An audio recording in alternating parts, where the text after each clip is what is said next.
The stories of the Anunnaki from Mesopotamian mythology and the Titans from Greek mythology are distinct and originated from different cultural and historical contexts. However, like the fallen angels, the Greek mythology has some parallels as well, primarily in terms of power dynamics and generational conflicts among deities. Both the Anunnaki and the Titans are often associated with the primordial times. In Mesopotamian mythology, Anunnaki are among the earliest gods linked with creation of the world and the establishment of civilization, just as the Titans played the same role, as they are replaced by the Olympian gods when Zeus overthrows Kronos, just as the old gods are replaced by the new gods in Mesopotamian mythology.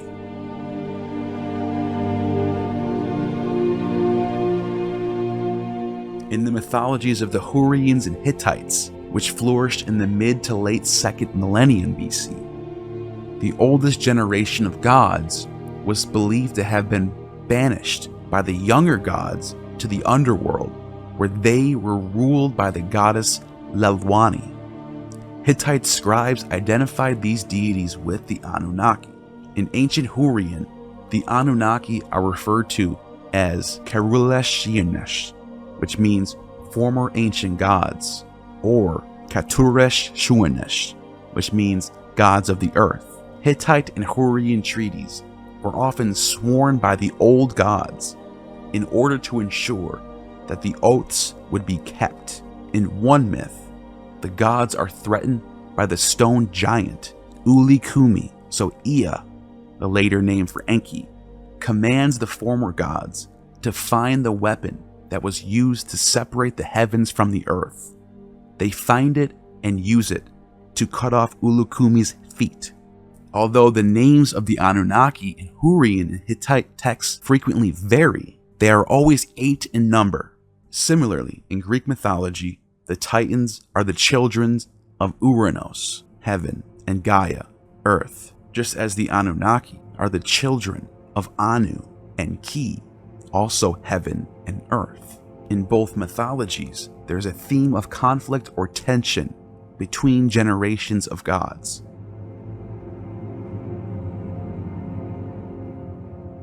The Babylonian creation myth, the Enuma Elish, tells of how the god Marduk of the younger generation defeats Tiamat, an ancient goddess often associated with the Anunnaki, and becomes the king of the gods. Similarly, in Greek mythology, there's the Titanomachia, a 10-year war where the Olympians, the younger generation of gods, overthrows the Titans, the older generation.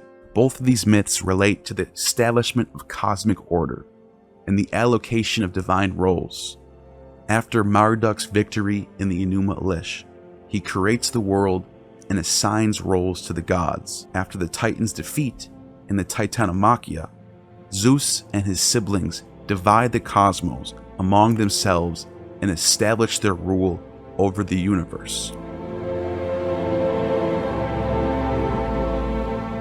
The mythology of the Anunnaki has indeed influenced later civilizations, most notably Akkadians, Babylonians, Assyrians, as well as the Hittites and the Greeks, all of whom inherited much of Sumer's cultural and religious legacy.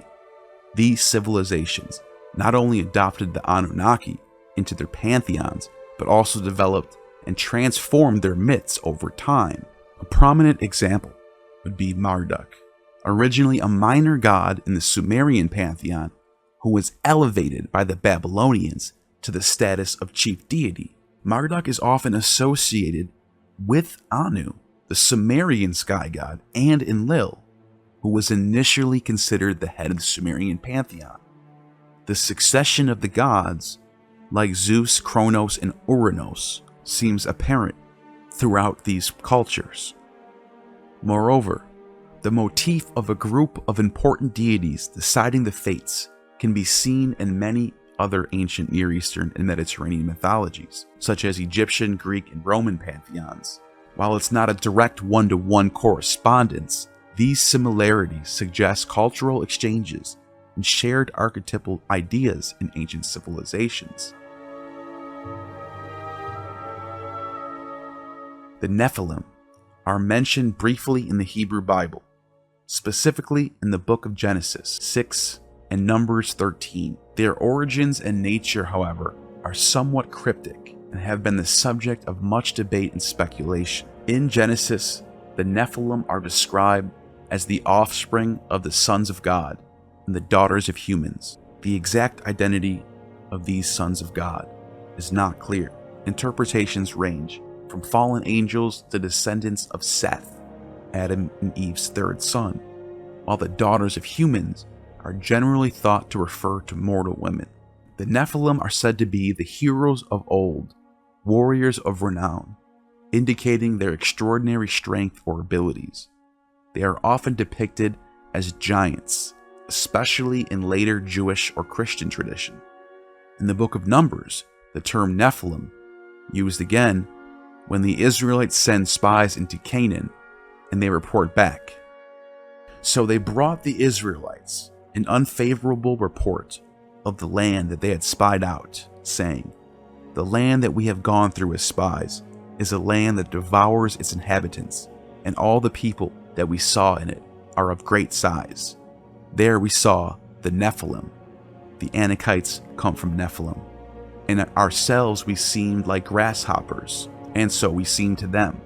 This passage is often interpreted to suggest that the Nephilim were giant beings, but it's also possible that the term here is used more symbolically to describe formidable enemies.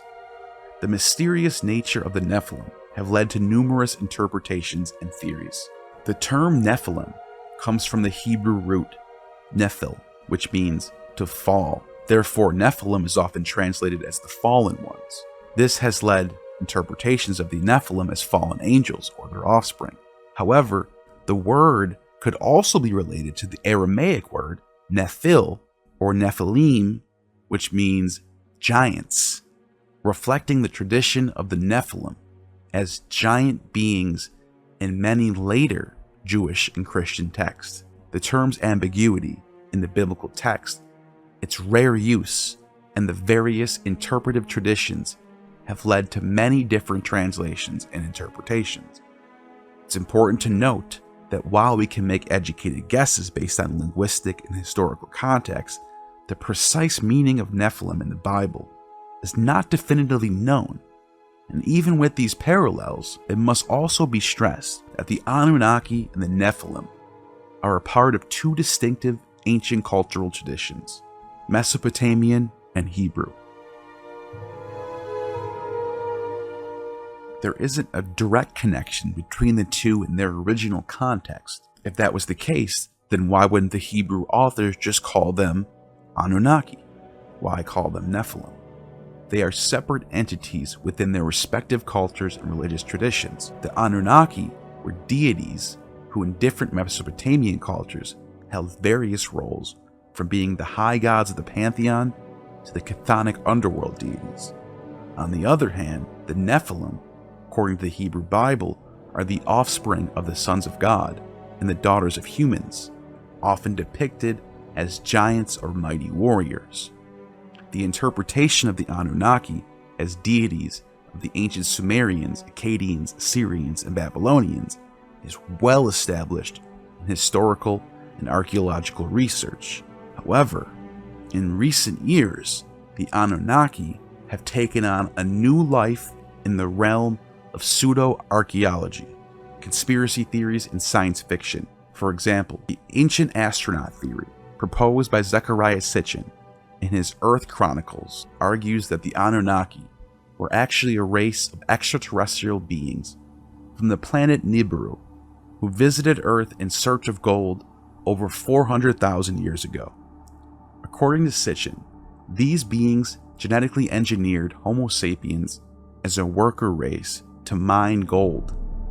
Zecharia Sitchin also posits that the Anunnaki were a race of extraterrestrial beings who visited Earth and genetically engineered humans. For over a half a century, biblical scholar and Near East historian Zecharia Sitchin devoted his life to proving the link between human beings and the Nephilim, giants mentioned in the book of Genesis. Sitchin's research identifies them as ancient aliens known as the Anunnaki, who came to Earth from the planet Nibiru. Excuse me, my teacher, why do you say giants when the word in Hebrew is Nephilim? Coming from the root nephol, which means to come down, to descend. And I was expecting to be complimented by the teacher. She said something like, Sitchin, sit down. You don't question the Bible. Many of the seal impressions that we have that are so significant to seeing how things were depicted in those days, be it humans or gods, come from these envelopes. Well, we have arrived at Haran, the city where Abraham dwelt with his father and brother and nephew. It's important to emphasize that these interpretations are not accepted by mainstream historians, archaeologists, or experts in Mesopotamian mythology. They are often criticized for a lack of rigorous scholarship, misinterpretations of ancient texts, and a reliance on unsupported speculations. Here is Dr. Joshua Bowen, an Assyriologist who has done several videos and wrote books on this subject. I have links to these full videos and his book, How to Read Sumerian, which is one of my go-tos in my library. You know, you have to keep this in mind when you, number one, when you look at Sumerian and what people are saying about Sumerian. But you know, in his book, he does this all the time. You know what? It's sort of the equivalent to,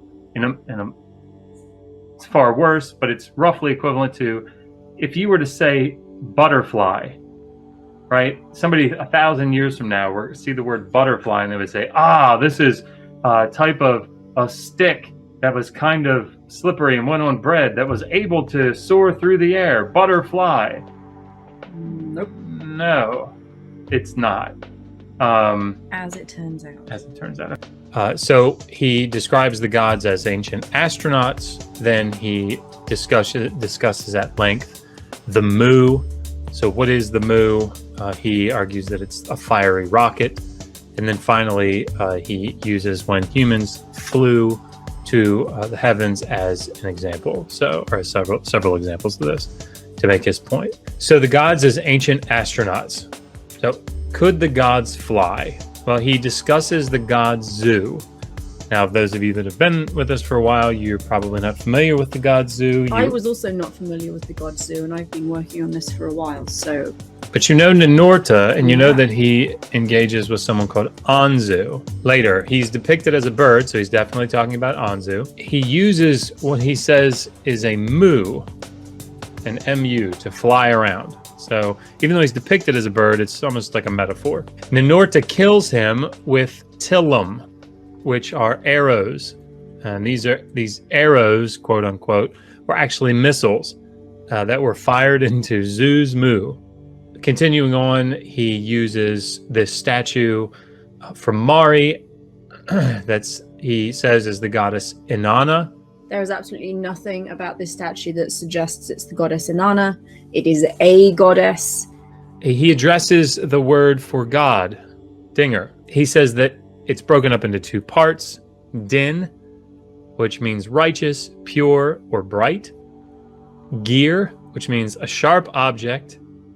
Or also a two-stage rocket with fins. I mean, so here's what I would say. Sitchin consistently misunderstood, mistranslated, or at worst, intentionally misrepresented the Sumerian and Akkadian linguistic data. It seems likely that he did not know Sumerian or Akkadian. If he did, he made such basic and egregious errors with the language that one can only conclude that he was intentionally misleading his audience. In either case, Sitchin brilliantly used the Mesopotamian literary corpus and the lack of widespread familiarity with the text and the languages to sell his books. Whether he did that intentionally or not, I can't get in his head. While these theories of fallen aliens might be shocking and compelling to some, they should be taken with a large grain of skepticism. Anything's possible, but as it stands, there is no empirical evidence or scholarly consensus that supports these claims. They are generally viewed as fringe theories outside of accepted academic discourse. These ancient alien theories, as it must be stressed, they involve misinterpretations and mistranslations of the text. So we are going to look at chapter 5, which is called The Nephilim, People of the Fiery Rockets. Josh, who or what are the Nephilim in ancient Hebrew? So the Nephilim are, they appear in two different places. Genesis chapter 6 is the earliest as far as when it appears in the biblical text as it stands today. And then in Numbers 13. And the Numbers one is probably the one to talk about first. So in the book of Numbers, when the spies go into the land and they spy it out before they go in, and 10 of them come back and they report there are giants in the land, Nephilim. And so the Septuagint, that's where it appears. Then it appears in Genesis chapter 6 before the flood story, right, as sort of the backdrop to the reason for the flood story. And so the Nephilim there are parenthetically, they're in a parenthetical phrase in the Hebrew. Sons of God come into the daughters of men, they take wives. They have offspring of these Giborim, these great men, these mighty men, and they call them Anshe Hashem, which is literally the men of the name. So it's pretty common enough, at least in the Hebrew text and in the ancient Near East, wider ancient Near East, that this idea of the name would be like of prestige, of being known throughout perpetuity. I'm emphasizing this because it comes up in the book. He wants name to mean something very specific. But anyhow. So the chapter opens, as it does, with a quote from a Mesopotamian literary composition called Inanna Unshu Kaletuda, in which the goddess Inanna is kind of soaring over the earth and looking at all of her domain, and then she lands in an orchard, goes to sleep, and is promptly raped by someone. He gets his comeuppance later on. But the point of this is that the language, Sitchin says, shows very clearly that the goddess Inanna is flying. And because she doesn't have wings, she must be flying in a spaceship. Now, can we just pause and let that sink in? Let's give it a moment of silence that is due such a statement. The goddess, the divine being in the story, goddess, sorry, just want to knock that, is flying in the text. And since she doesn't have wings, she must be flying in a rocket ship. Yep. Facts.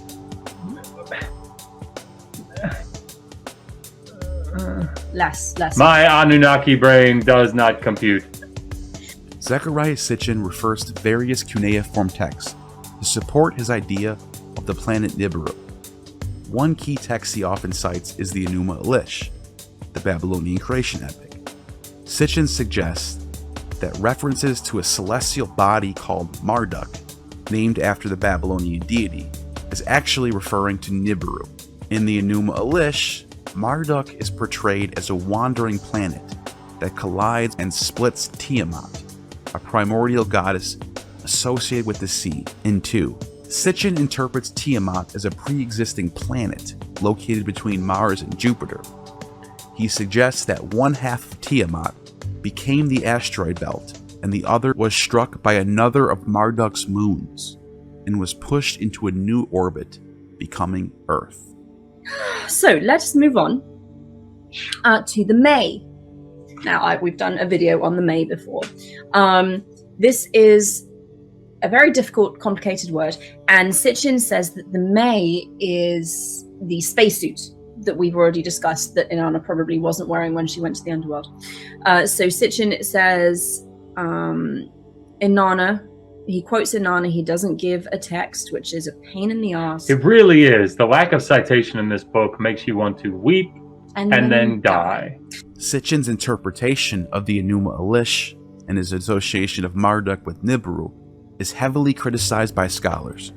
Mainstream interpretation reads the Enuma Elish as mythology and not literal astronomical account, more connected with nature of the world rather than the nature of space.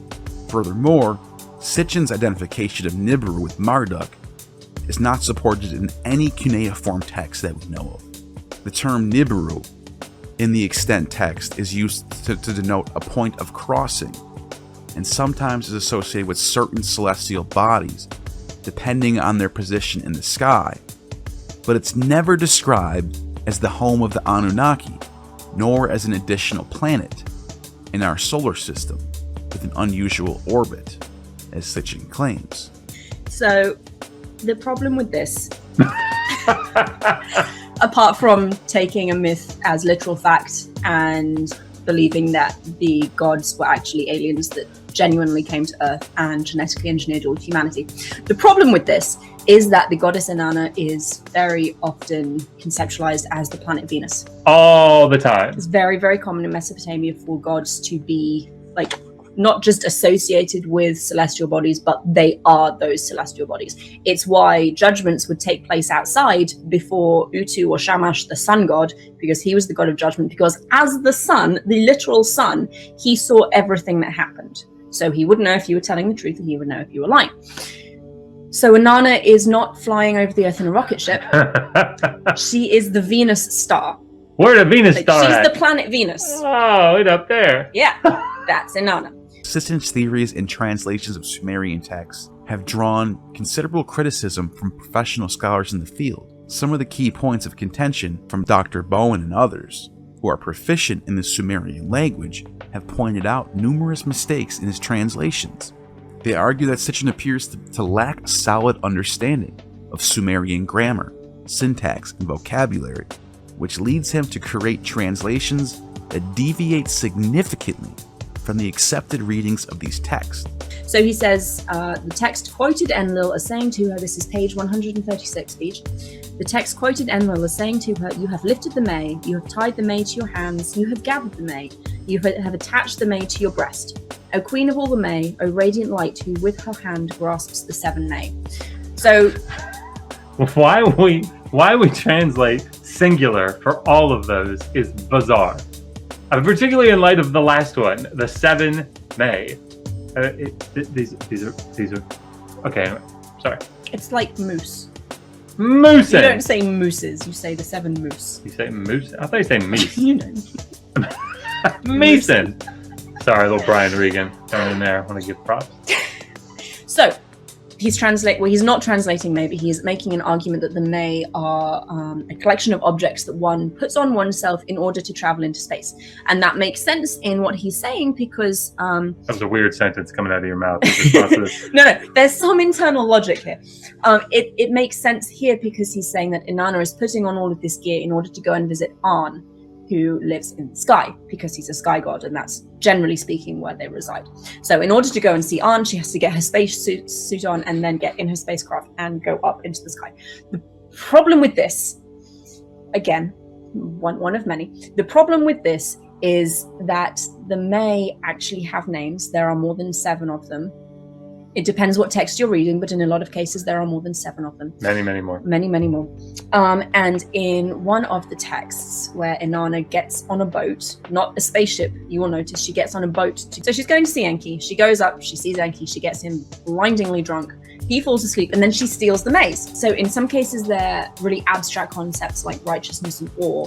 And in other cases, they are things that you could probably pick up and hold, like the noble scepter, staff and crook, the noble dress.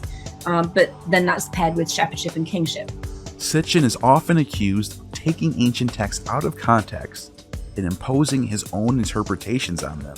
For instance, he refers to the Anunnaki as actual extraterrestrial beings. Sitchin claims that the Sumerians knew of an extra planet beyond Neptune called Nibiru, which has a long elliptical orbit around the sun. He never provides the source for this or what text he's referring to. According to Sitchin, the Sumerians believe that the Anunnaki came from this planet. However, scholars point out that the term Nibiru is just used for a celestial point of crossing or a large celestial body, and there's no text that identifies Nibiru as an ancient home for the Anunnaki. You see how that works, people? When we say something, we try to back it up with a citation.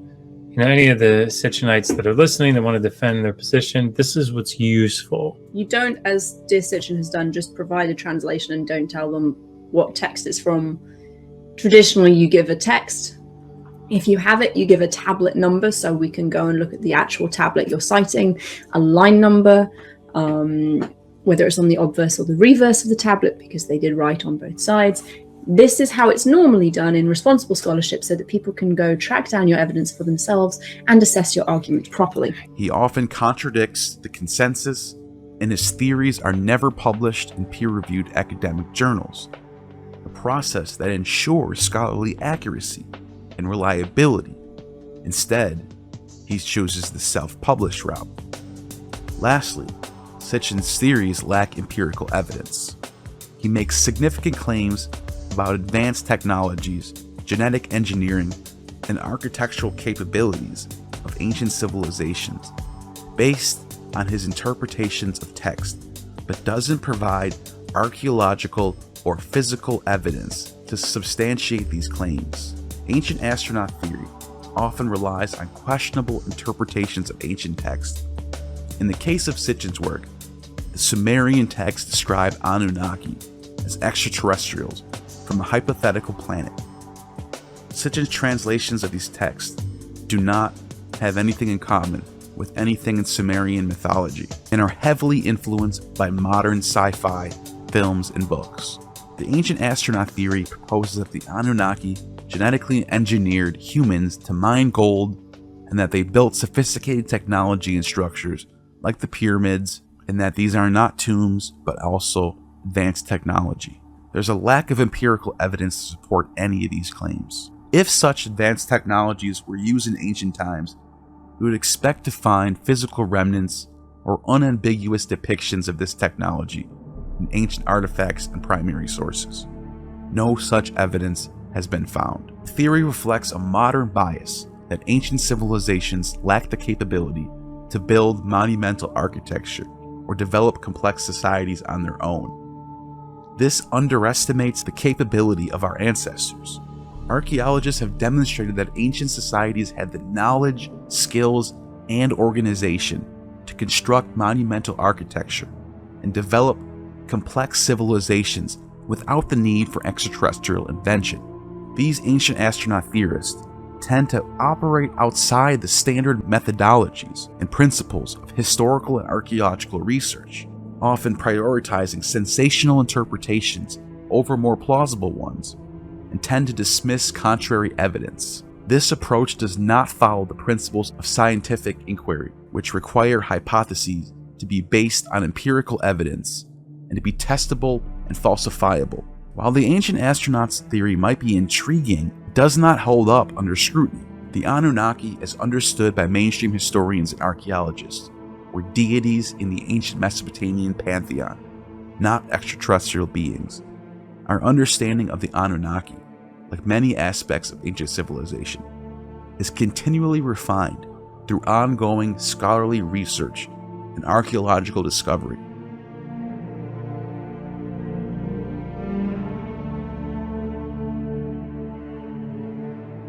And that, dear explorers, concludes our thrilling journey into the ancient world of the Anunnaki and the Nephilim, two intriguing chapters from the vast book of human mythology and ancient narratives. We've traveled through the fertile plains of Mesopotamia, scaled the Tower of Babel, and stood in the shadow of biblical giants, all in our quest for understanding true gnosis. We've seen that while these ancient stories are separated by cultures and centuries, they continue to captivate us with their enduring mysteries. They spark our curiosity, challenge our understanding, and fuel our imagination. And though some attempt to connect these mythologies in surprising, controversial ways, what's clear is the impact that these narratives have had in our collective human story. As always, our quest for gnosis never ends. there are countless more mysteries waiting to be unraveled, and an endless number of stories to be told. We're grateful to have you accompany us on these exciting explorations as we continue to delve into the fascinating tales of the past. I hope you enjoy this journey and are eager for more. Make sure you hit that like button, share this video with your fellow history enthusiasts. More importantly, share this video to your friend who's an Ancient Aliens fan, a Graham Hancock fan, or a Zecharia Sitchin fan. Your support allows us to continue creating content, also educating people, and we hope inspires as well. Join us next time as we'll uncover more intriguing pieces of human history and mythology. What mysteries await us? You'll have to just tune in and find out, or drop a comment on what you want to see covered next. Until then, keep exploring, stay curious, and remember, history is often far more thrilling than fiction. Thank you for watching, and you have just attained true gnosis.